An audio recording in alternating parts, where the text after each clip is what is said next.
In this lecture, we would like to discuss another important issue not only in India but throughout world, and that is protection of children from sexual offenses or sexual abuses. So, the very protection of children from Sexual Offences Act 2012 that we would like to discuss. In short, it is known as POCSO Act. So, the POCSO Act is a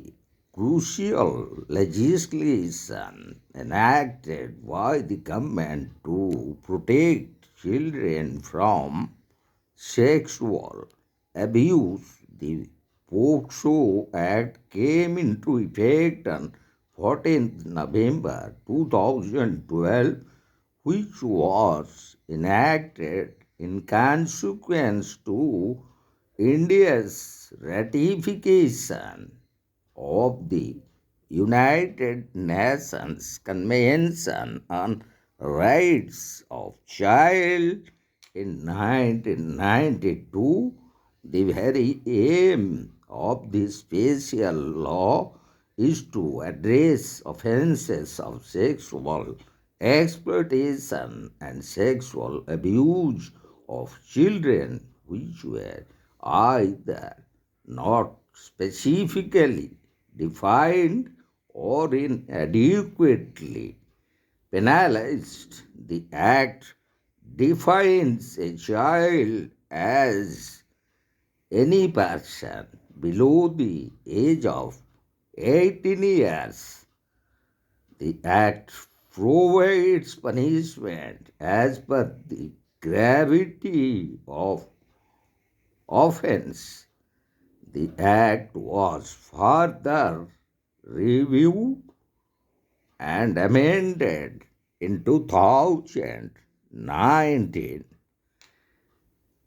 to introduce more stringent punishment, including the death penalty for committing sexual crime on children, with a view to deter the perpetrators and prevent such crimes against children. The government of India has also ratified the Protection of Children from Sexual Offences rules in 2020.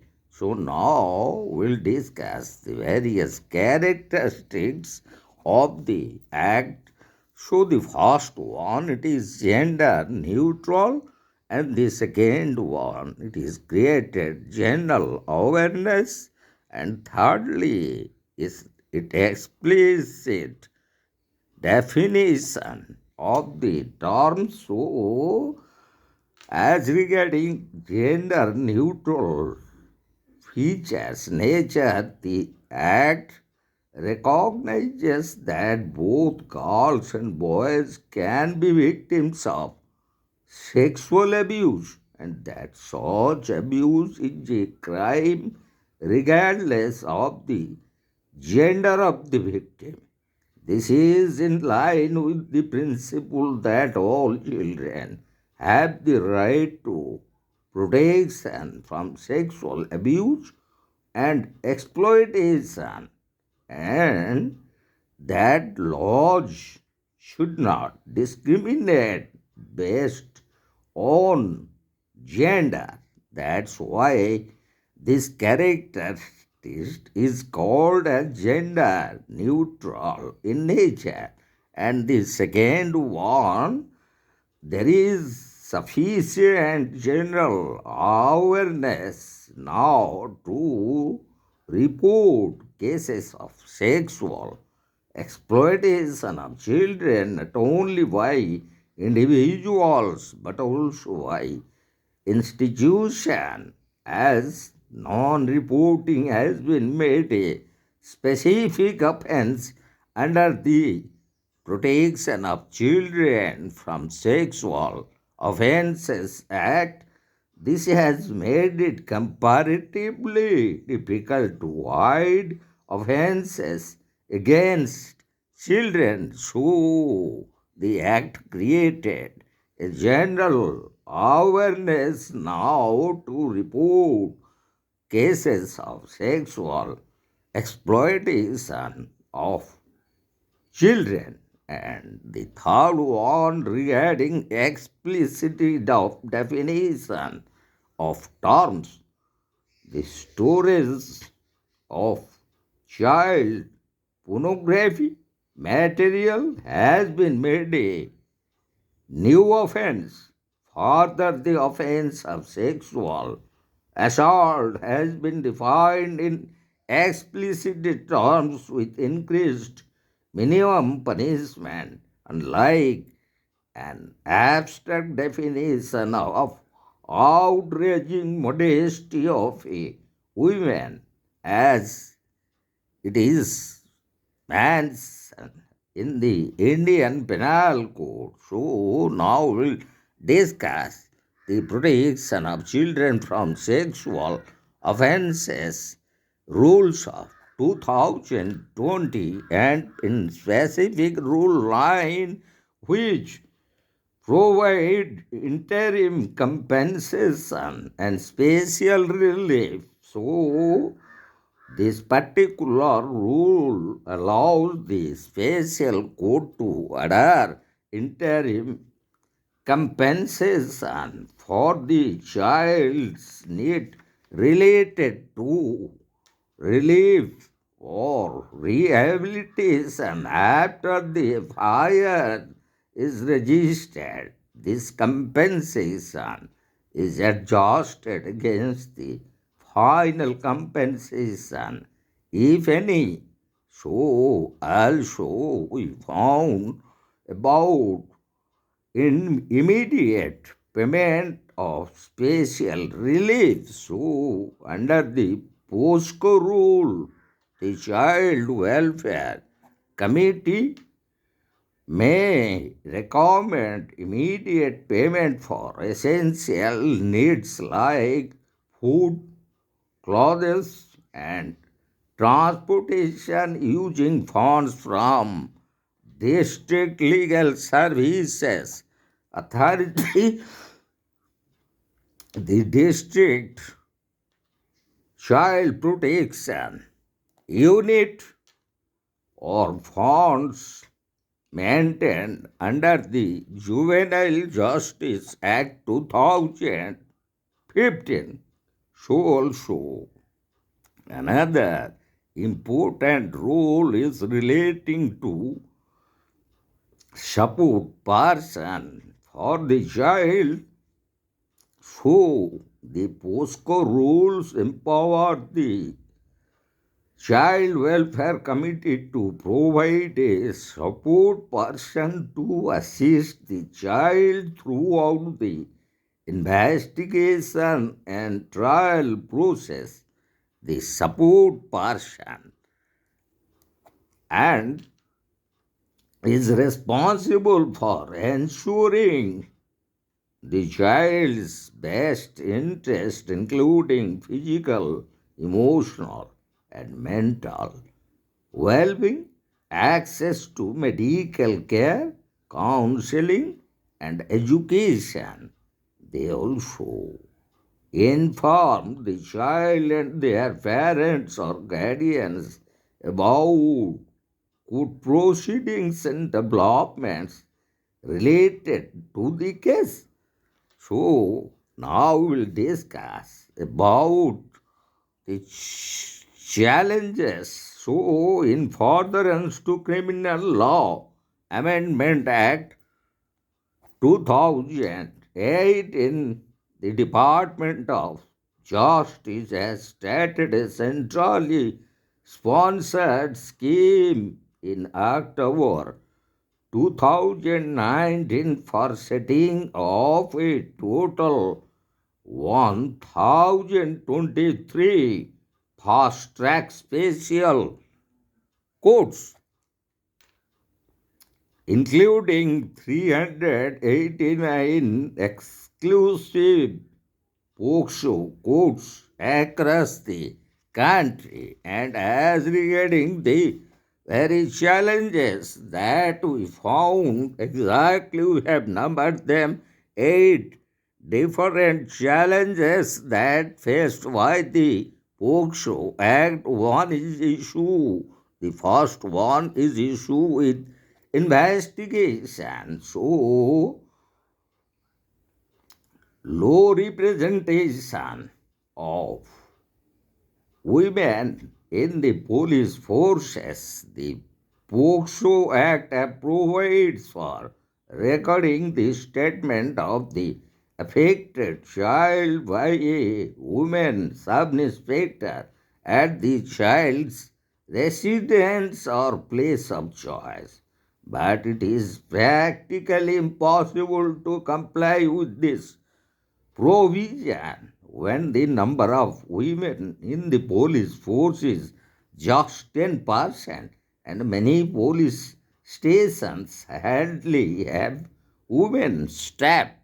And the second challenge that we face, low representation of women in police force. So the first one is low representation of women in the police force, and the second challenge that we face, lapses in the investigation.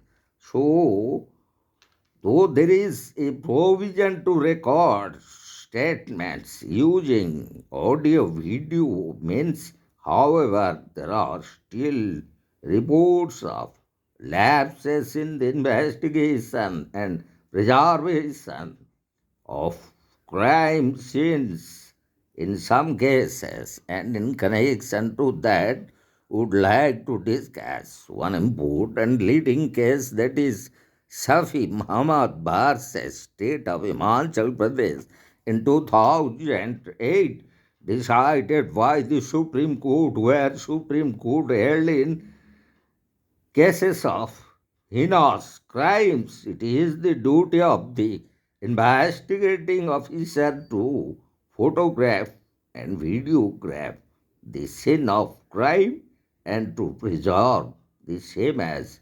evidence. And now we'll go to the third challenge that we face as regarding the very implementation of the POCSO Act is now examination by judicial magistrate. Another provision of the Act mandates the recording of the statement of the prosecutors by a judicial magistrate. Those such statements are recorded in most cases. Judicial magistrates are neither called for cross examination during trial, nor are those who retract their statement punished. In such a scenario, such statements get nullified.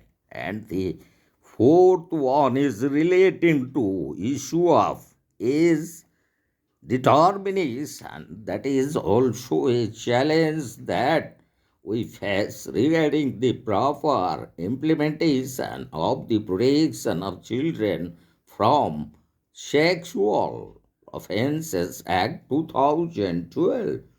So,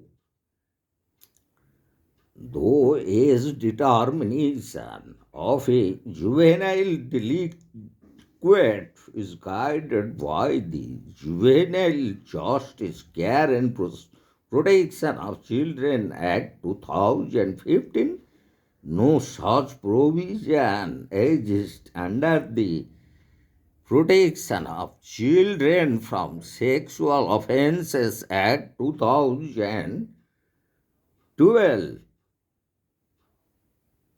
So, for juvenile victims, so in that connection, we would like to discuss one important leading case, Jarnail Singh versus State of Haryana in 2013. The Supreme Court held that the given statutory provision should also be the basis to help determine age even for a child who is a victim of crime.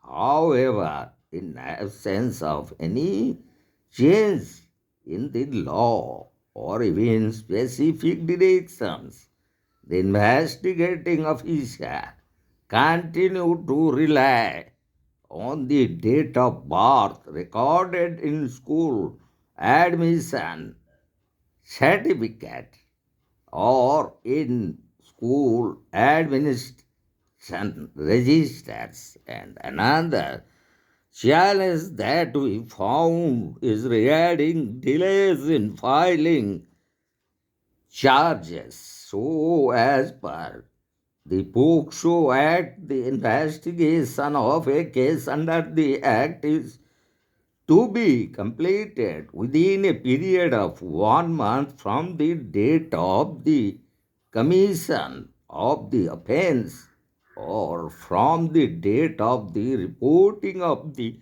offense. However, in practice, the completion of investigation often takes longer than 1 month due to various reasons such as lack of adequate resources, delays in obtaining forensic evidence, or the complexity of the case. And now we'll go to the sixth challenge, that the Protection of Children from Sexual Offences Act 2012 faces, that is, no conditions to prove. So, no conditions to prove recent intercourse. Courts are required to presume that the accused committed the offense under the POCSO Act. The POCSO Act does not impose any conditions on the prosecution, contrary to the Indian Evidence Act, which clearly requires the prosecution to establish recent intercourse as well as the consent of the prosecutrix. However, it has been observed that even after the minor age of the victim is proved, no such presumption is taken up by the court during trial. Under such circumstances, the expected increase in the conviction rate is unlikely to be achieved.